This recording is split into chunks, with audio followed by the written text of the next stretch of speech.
Everyone, welcome to my YouTube channel. तो आज ना मैं फिर लेके आई हूँ जो कि बायोलॉजी का है, घटना चक्र से है। तो चलते हैं बिना टाइम वेस्ट किए हुए अपने क्वेश्चन की तरफ। तो देखिए, फर्स्ट क्वेश्चन जो है, कॉर्क निम्नलिखित में से किस पेड़ से प्राप्त होता है? तो क्वेर क्वेरकस से। किसे? क्वेरकस से। कॉर्क ओक नामक वृक्ष की छाल से प्राप्त किया जाता है, जिसका वानस्पतिक नाम क्वेरकस सुपर है। इस पौधे का उत्पत्ति स्थल भूमध्य सागरीय क्षेत्र है। कॉर्क और नियमित आकार का पतली भित्ति वाला तथा मोम युक्त के कोशिकाओं वाला होता है। निम्नलिखित में से किस कुल के पौधे से टापा कपड़ा बनाया जाता है? तो ये हो जाएगा मोरेसी। क्या हो जाएगा? मोरेसी। टापा कपड़ा बनाने हेतु प्रायः शहतूत परिवार के पौधों की आंतरिक छाल का उपयोग किया जाता है। टापा वस्त्र प्रशांत महासागर के द्वीपों में मुख्य रूप से टोंगा, समोआ और फिजी में बनाया जाने वाला एक एक बार्क क्लॉथ है। वायरस के संदर्भ में क्या सही नहीं है? वायरस शब्द एक डीएनए आधारित वायरस अधिकांशतः सिंगल स्ट्रैंडेड होते हैं, तो ये सी हो जाएगा। वायरस शब्द डच माइक्रोबायोलॉजिस्ट एम.डब्ल्यू. वेजरिंक ने दिया। वायरस जीनोम में केवल डीएनए या आरएनए होते हैं, एक साथ दोनों कभी नहीं हो सकते। डीएनए और आरएनए अणु द्विस्ट्रैंडेड या सिंगल स्ट्रैंडेड, रेखिक या गोलाकार हो सकते हैं। आरएनए वायरस डीएनए वायरस की तुलना में तेजी से उत्परिवर्तित होते हैं। डीएनए आधारित वायरस अधिकांशतः सिंगल स्ट्रैंडेड नहीं होते हैं। आरएनए आधारित वायरस डीएनए आधारित वायरस की तुलना में अधिक आनुवंशिक परिवर्तन करते हैं। नेक्स्ट है, जीवाणुभोजी बैक्टीरियोफेज है। क्या है? जीवाणु को संक्रमित करने वाला विषाणु है। जीवाणुभोज एक प्रकार का वायरस होता है जो जीवाणुओं को संक्रमित करता है। अन्य प्रकार के वायरस की भांति इसमें प्रोटीन की परत तथा इसके भीतर न्यूक्लिक अम्ल डीएनए या आरएनए पाया जाता है। निम्नलिखित कथनों में कौन से सही है? विषाणुओं में ऊर्जा उत्पादन के लिए आवश्यक एंजाइम होते हैं। विषाणुओं को किसी भी संश्लेषित माध्यम में संवर्धित किया जा सकता है। विषाणुओं का एक जीव से दूसरे जीव में संचारण केवल जैविकीय संवाहकों द्वारा ही होता है। नीचे दिए गए कूट का प्रयोग करके सही उत्तर का चयन कीजिए। इसका राइट आंसर हो जाएगा केवल एक। विषाणु अकोशिकीय अति सूक्ष्म जीव है जो केवल जीवित कोशिका में ही वंश वृद्धि कर सकते हैं। शरीर के बाहर तो ये मृत समान होते हैं। एक विषाणु बिना किसी सजीव माध्यम के पुनरुत्पादन नहीं कर सकता है। संपर्क द्वारा, वायु द्वारा, भोजन एवं जल द्वारा या कीटों द्वारा विषाणुओं का संचरण होता है। निम्नलिखित में किसकी कोशिका में कोई एंजाइम नहीं होता है? तो इनमें से कोई नहीं हो जाएगा इसका आंसर। बाकी एक्सप्लेनेशन देखते हैं। विषाणु शब्द की उत्पत्ति लैटिन शब्द वायरस से हुई है, जिसका शाब्दिक अर्थ है विष अणु। ये अकोशिकीय अति सूक्ष्म जीव है जो केवल जीवित कोशिका में ही वंश वृद्धि कर सकते हैं। सामान्यतः विषाणुओं में एंजाइम अनुपस्थित होता है, किंतु कुछ विषाणुओं तथा एस्ट्रोवायरस आदि में कुछ एंजाइम पाया जाता है। रासायनिक दृष्टि से विषाणु प्रोटीन आवरण से घिरे न्यूक्लिक अम्ल के खंड हैं। विषाणु पोषक कोशिकाओं के बाहर न तो कोई जैव क्रिया कर सकते हैं और न ही इनका द्विगुणन हो सकता है। लाइकेन, जीवाणु तथा शैवाल में भी एंजाइम उपस्थित होता है। ACE2 पद का उल्लेख किस संदर्भ में किया जाता है? तो इसका राइट आंसर हो जाएगा विषाणु जनित रोगों का प्रसार। ACE2 कई प्रकार की कोशिकाओं की सतह पर मौजूद एंजाइम है। यह एंजाइम बड़े प्रोटीन को विभाजित कर छोटे प्रोटीन उत्पन्न करता है। उदाहरणार्थ, अपनी सतह पर स्पाइक जैसे प्रोटीन का उपयोग करते हुए SARS-CoV-2 वायरस ACE2 से बंध जाता है। ACE2 कोविड-19 वायरस के लिए एक सेलुलर द्वार के रूप में कार्य करता है। इनमें से कौन सी बीमारी कोरोना वायरस से संबंधित है? तो उपरोक्त सभी। MERS मर्स, SERS सॉर्स, SARS सॉर्स, कोविड-19 ये सभी। कोविड-19 विश्व महामारी को रोकने के लिए बनाई जा रही वैक्सीनों के प्रसंग में निम्नलिखित कथनों पर विचार कीजिए। भारतीय सीरम संस्थान mRNA प्लेटफॉर्म का प्रयोग कर कोविशील्ड नामक कोविड-19 वैक्सीन निर्मित की। स्पुतनिक वी वैक्सीन रोगवाहक आधारित प्लेटफॉर्म का प्रयोग कर बनाई गई। कोवैक्सीन एक निष्क्रिय रोगजनक आधारित वैक्सीन है। तो इसका राइट आंसर 2, 3 हो जाएगा। कोविशील्ड ऑक्सफोर्ड एस्ट्राजेनेका द्वारा विकसित कोरोना वायरस वैक्सीन है। भारतीय सीरम संस्थान भारत में इस टीके का विनिर्माण भागीदार है। इस तरह कथन 1 तो असत्य है। ध्यातव्य है कि रूस द्वारा निर्मित स्पुतनिक वैक्सीन मानव एडोनोवायरस वेक्टर प्लेटफॉर्म पर आधारित विश्व का पहला रजिस्टर्ड टीका है।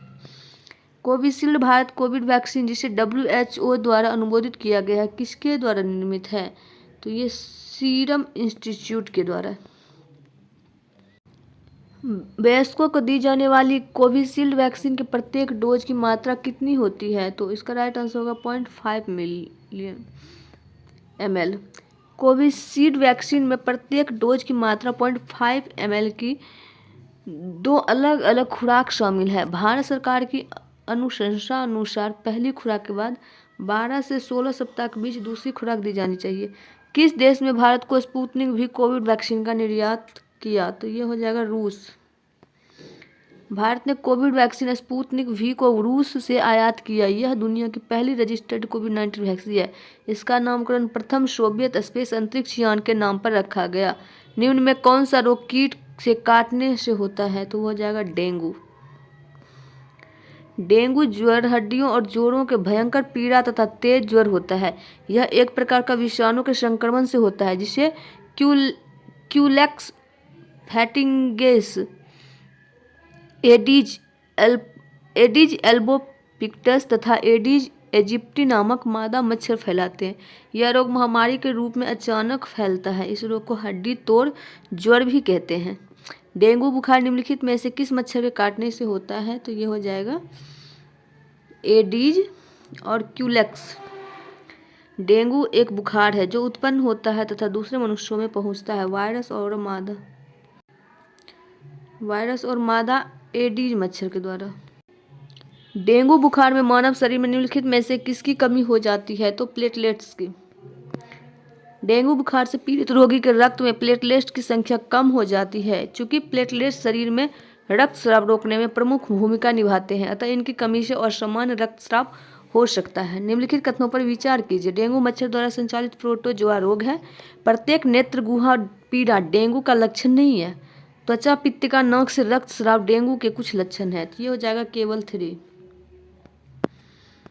मलेरिया ज्वर का कारक प्लाज्मोडियम नामक प्रोटोजोआ जंतु है जिसका वाहक मादा एनफ्लूएंजा मच्छर है। डेंगू रोग विषाणु जनित रोग है। प्रत्येक नेत्र गुहा पीड़ा नेत्र के पीछे होने वाली पीड़ा है जो कि डेंगू ज्वर का लक्षण है। पीला बुखार निम्नलिखित द्वारा फैलता है। तो ये हो जाएगा उपर्युक्त में से कोई नहीं। पीत ज्वर जिसे कहते हैं या कि येलो लीवर एक संक्रामक रोग है। इस रोग का कारक एक सूक्ष्म विषाणु होता है जिसका संचरण एडीज जाति के मच्छरों के द्वारा होता है। निम्नलिखित रोगों में कौन टाइगर मच्छरों द्वारा संचालित नहीं होता? इसका आंसर हो जाएगा जापानी इंसेफ्लाइटिस। हाइड्रोफोबिया किसके द्वारा होता है? तो विषाणु के द्वारा। पानी से डरने की प्रक्रिया को हाइड्रोफोबिया कहा जाता है। इसमें रोगी पानी के सामान्य प्रयोग से नहीं डरता लेकिन नदी झील समुद्र के पास जाने से या तैरने से घबराता है। हाइड्रोफोबिया रेबीज का पुराना नाम है। रेबीज का विषाणु केंद्रीय नाड़ी तंत्र को प्रभावित करता है। मस्तिष्क या मेरुरज्जु पर चढ़ी झिल्ली में सूजन आ जाने से होने वाला रोग मेनिंजाइटिस है। मेनिंजाइटिस वायरस, बैक्टीरिया तथा अन्य माइक्रो ऑर्गेनिज्म के संक्रमण से मस्तिष्क तथा मेरुरज्जु पर चढ़ी झिल्ली में सूजन आ जाने से होने वाला रोग है। भारत में जन्मे प्रत्येक 200 शिशुओं में एक अतिसार से मर जाता है जिसका कारण क्या हो जाएगा? Rota virus. यदि कोई मानवीय रोग विश्व के बृहद क्षेत्र फैलता है तो उसे क्या कहते हैं? तो पेंडेमिक कहते हैं। जब कोई रोग किसी विशेष क्षेत्र या जनसंख्या में अस्थायी रूप से विद्यमान रहता है तो ऐसी स्थिति एंडेमिक काल कहलाती है। जब कोई संक्रमण रोग किसी निश्चित जनसंख्या में बड़ी संख्या में लोगों में कम समय में तेजी से फैलता है तो ऐसी स्थिति को एपिडेमिक कहलाती है। एपिडेमिक स्थिति का ही विश्व में बृहद क्षेत्र में विस्तार पेंडेमिक कहलाता है। निम्न में किस सेट में सारी विषाणु जनित बीमारी है? तो इसका राइट आंसर हो जाएगा मम्स और रेबीज और हर्पीज। मम्स या कंठमाला रोग एक विषाणु जनित रोग है जिसमें पैरोटिड ग्रंथि कष्टदायक रूप से बड़ी हो जाती है। रेबीज विषाणु जनित रोग है। हर्पीज रोग एक कारक भी है विषाणु का। पोलियो का वायरस शरीर में प्रवेश करता है दूषित भोजन तथा जल से। पोलियो एक संक्रामक रोग है जो कि पोलियो मेलाइटिस विषाणु द्वारा होता है। इसके रोग कारक जीव का संचरण दूषित भोजन तथा जल द्वारा होता है। इसमें प्रभावित होने वाला अंग तंत्रिका तंत्र है। यह विषाणु मस्तिष्क तथा मेरुरज्जु में पहुंचकर तंत्रिका ऊतकों को नष्ट कर देता है। परिणाम यह होता है कि मस्तिष्क पेशियों को कार्य करने का जो निर्देश देता है उससे तंत्रिकाएं उन तक पहुंचने में अक्षम हो जाती है और पैरों में पक्षाघात हो जाता है, यानी कि पैरालिसिस। पोलियो का कारण है विषाणु द्वारा पोलियो होता है। पोलियो के टीके की खोज किसने की थी? तो ये हो जाएगा, किसने की थी? जॉन साल्क ने। पोलियो के टीके की खोज सर्वप्रथम जॉन साल्क ने 1952 में की। पोलियो बच्चों में होने वाला एक अत्यंत घातक रोग है जिसमें ये विकलांग हो जाते हैं। ध्यातव्य है कि यह रोग पोलियो विषाणु द्वारा होता है जिससे प्रभावित होने वाला अंग केंद्रीय तंत्रिका तंत्र है। पोलियो का टीका सबसे पहले तैयार किया तो जोनास साल्क ने। साल्क टीका निम्न में से किस व्याधि से संबंधित है? तो पोलियो से। निम्न में से किस बीमारी के लिए ट्राइवैलेंट के स्थान पर बाइवैलेंट ORV देने का निर्णय भारत सरकार ने लिया है? तो पोलियो। पैथोजीन जो सामान्य जुकाम के लिए उत्तरदायी है तो वो हो जाएगा राइनो वायरस। राइनो वायरस पैथोनी सामान्य जुकाम के लिए उत्तरदायी है। जुकाम एक संक्रामक रोग है जो छींक, वायु इत्यादि के माध्यम से संचरित होता है। इसमें रोगी को सिर दर्द, हल्का ज्वर और नाक व आंख से पानी गिरता है। निमोनिया एक संक्रमण है फेफड़ों का। क्या है? संक्रमण है एक फेफड़ों का। निमोनिया फेफड़ों का एक संक्रमण है जो कि एक या दोनों फेफड़ों में प्रदाह उत्पन्न करता है। यह संक्रमण विषाणुओं, जीवाणुओं, कवकों आदि के माध्यम से हो सकता है। निम्नलिखित रोगों में से एक जो पानी के प्रदूषण की वजह से नहीं है तो ये हो जाएगा हेपेटाइटिस बी। हेपेटाइटिस बी का कारण पानी का प्रदूषण नहीं है जबकि अन्य सभी पानी का प्रदूषण के कारण होता है। टाइफाइड, पीलिया और हैजा। यकृत रोग हेपेटाइटिस बी का कारक है तो DNA वायरस। क्या हो जाएगा? DNA virus. हेपेटाइटिस बी एक संक्रामक रोग है जो हेपेटाइटिस बी जिसे HBV नामक वायरस के कारण होता है। इस व्याधि के कारण यकृत में सूजन एवं जलन पैदा हो जाती है। हेपेटाइटिस बी वायरस हेपाडीएनए वायरस परिवार का एक सदस्य है। किस सूक्ष्म जीव के द्वारा हेपेटाइटिस बी की बीमारी होती है? तो वो हो जाएगा वायरस के द्वारा। निम्नलिखित में कौन सा एक कथन सही नहीं है? तो ये हो जाएगा यकृत शोथ C का टीका होता है जबकि यकृत शोथ B का कोई टीका नहीं होता। हेपेटाइटिस रोग से मनुष्य शरीर का सीधा प्रवाहित होने वाला अंग है लीवर, यकृत। निम्न में कौन सा रोग एक वायरस द्वारा होता है? तो वो हो जाएगा हेपेटाइटिस। निम्न में से कौन सी जोड़ी गलत है? तो ये हो जाएगा पोलियो, बंदर।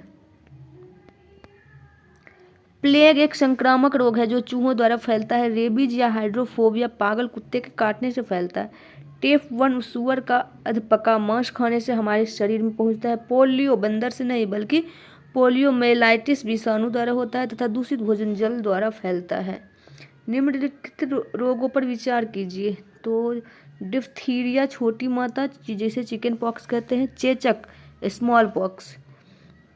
उपर्युक्त कथनों में से किस रोग का भारत में उन्मूलन हो चुका है? तो वो हो जाएगा केवल चेचक का। 3 स्वतंत्रता प्राप्ति के बाद से अब तक भारत में 3 प्रमुख रोगों तथा चेचक, गिनी वर्म तथा पोलियो का उन्मूलन हो चुका है। अप्रैल 1977 में भारत को चेचक मुक्त घोषित किया गया था। विश्व स्वास्थ्य संगठन द्वारा फरवरी 2000 में भारत को गिनी वर्म रोग मुक्त देश घोषित किया गया। विश्व में चेचक का उन्मूलन घोषित हुआ कब? 1908 में। चेचक एक विषाणु जनित रोग है जो वेरियोला नामक विषाणु से होता है। इसके टीके का आविष्कार एडवर्ड जेनर ने किया था। विश्व स्वास्थ्य संगठन द्वारा विश्व से चेचक का उन्मूलन वर्ष 1980 में घोषित हो गया। चेचक विषाणु द्वारा होता है। मरीज को पृथक बिस्तर पर रखना चाहिए। तो ये हो जाएगा कथन और कारण दोनों सत्य है, कारण कथन पर आधारित है। चेचक वेरियोला नामक विषाणु से होता है जो कि ऑर्थोपॉक्स वायरस परिवार का सदस्य है। यह एक अत्यंत ही संक्रामक रोग है जिसके विषाणु रोगी की त्वचा, थूक, वायु और वस्त्र इत्यादि के माध्यम से फैलता है। यह रोग मुख्यतः त्वचा को प्रभावित करें। इसमें रोगी को ज्वर बना रहता है तथा शरीर पर लाल रंग के दाने निकल आते हैं। इसके उपचार के लिए चेचक का टीका लगवाना चाहिए। निम्न में कौन से रोग का कारक जीवाणु नहीं होता है? तो वो हो जाएगा एड्स। एड्स एक विषाणुजन्य रोग है जो HIV द्वारा होता है। एड्स एक अत्यंत घातक एवं जानलेवा रोग है जिसमें रोगी की रोग प्रतिरोधक क्षमता नष्ट हो जाती है। यह रोग प्रायः लैंगिक संभोग, दूषित रक्ताधान तथा संक्रमित माता से अपरा के संपर्क द्वारा संचारित होता है। निम्नलिखित कारणों पर ध्यान दीजिए। एड्स का संचरण होता है लैंगिक संभोग से, रक्ताधान से, मच्छरों और अन्य रक्त चूसक कीटों से अपरा के संपर्क में। तो इसका राइट 1, 2 और 4 एड्स रोग HIV द्वारा होता है जिसमें शरीर में रोग प्रतिरोधक क्षमता क्षीण हो जाती है। यह एक अत्यंत घातक एवं जानलेवा रोग है जो कि लैंगिक संभोग, दूषित रक्ताधान तथा संक्रमित माता से अपसा यानी कि प्लेसेंटा के संपर्क द्वारा संचरित होता है। HIV एड्स रोग नहीं फैलता है तो किससे? मच्छर के काटने से। निम्नलिखित कथनों पर विचार करिए। एड्स में विशिष्ट रक्षा प्रणाली प्रभावित हो जाती है। एड्स में T लिम्फोसाइट पूर्णतः नष्ट हो जाती है। तो इसका राइट आंसर हो जाएगा ए सही है पर R ए की सही विवेचना नहीं है। T लिम्फोसाइट एक प्रकार का श्वेत रक्त कणिकाएं हैं जो रोगों से लड़ने वाली प्रतिरक्षा प्रणाली की सहायता करती है। और जब HIV का संक्रमण होता है तो ये कोशिकाएं नष्ट हो जाती है और शरीर की प्रतिरक्षा प्रणाली भी छिन्न होने लगती है। एक रोगग्रस्त मानव शरीर में निम्न अवस्थाओं पर विचार कीजिए। सूजे हुए, लसिकापर्व, रात्रि में पसीना आना, स्मृति का लोप, वजन का घटना। 1, 2, 3 और 4। एड्स का विषाणु जन्य रोग है जिसमें रोगी की रोग प्रतिरोधक क्षमता नष्ट हो जाती है। इस रोग में कई प्रकार के लक्षण स्पष्ट दिखाई देने लगते हैं जिसमें सूजे हुए, लसिकापर्व, रात्रि में पसीना आ जाना, स्मृति लोप, वजन का घटना, थकावट इत्यादि प्रमुख है। इसमें शरीर इतना कमजोर हो जाता है कि रोगी को कई प्रकार के संक्रमण रोगों से कारण मृत्यु हो जाती है। HIV द्वारा होने वाला रोग कौन सा है? तो एड्स। HIV नामक विषाणु द्वारा अत्यंत घातक रोग एड्स होता है। एड्स का पूरा रूप एक्वायर्ड इम्यूनो डिफिशियंसी सिंड्रोम है जिसका अर्थ है शरीर की रोग प्रतिरोधक क्षमता का क्षीण हो जाना। सर्वप्रथम यह रोग वर्ष 1981 के मध्य अमेरिका में प्रकट हुआ था किंतु आज यह अनेक देशों में फैल चुका है। एड्स का कारण क्या है? तो ये हो जाएगा वायरस यानी कि विषाणु। HIV एड्स निम्न में से किस रोग नाम का संक्षिप्त रूप है? AIDS का मतलब क्या होता है? तो इसका राइट आंसर हो जाएगा acquired immuno deficiency syndrome. Acquired immuno deficiency syndrome ये बहुत इंपॉर्टेंट है क्योंकि हमने खुद देखा है बहुत सारे एग्जाम में ये चीज़ आया है। एक्वायर्ड इम्यूनो डिफिशियंसी सिंड्रोम ये क्वेश्चन पूरा नाम, संक्षिप्त रूप का पूरा नाम तो पूछता ही है क्वेश्चन में। एड्स, HIV सबका। एड्स किसके कारण होता है? विषाणु यानी कि वायरस के द्वारा। एड्स एक विषाणुजन्य रोग है जो HIV को होता है ह्यूमन इम्यूनोडिफिशियंसी वायरस द्वारा होता है। एड्स एक अत्यंत घातक एवं जानलेवा रोग है जिसमें रोगी की रोग प्रतिरोधक क्षमता नष्ट हो जाती है। एड्स निम्न कारणों में से किसके द्वारा होता है? तो ये विषाणु के द्वारा। एड्स विषाणु में होता है, क्या होता है? RNA plus protein.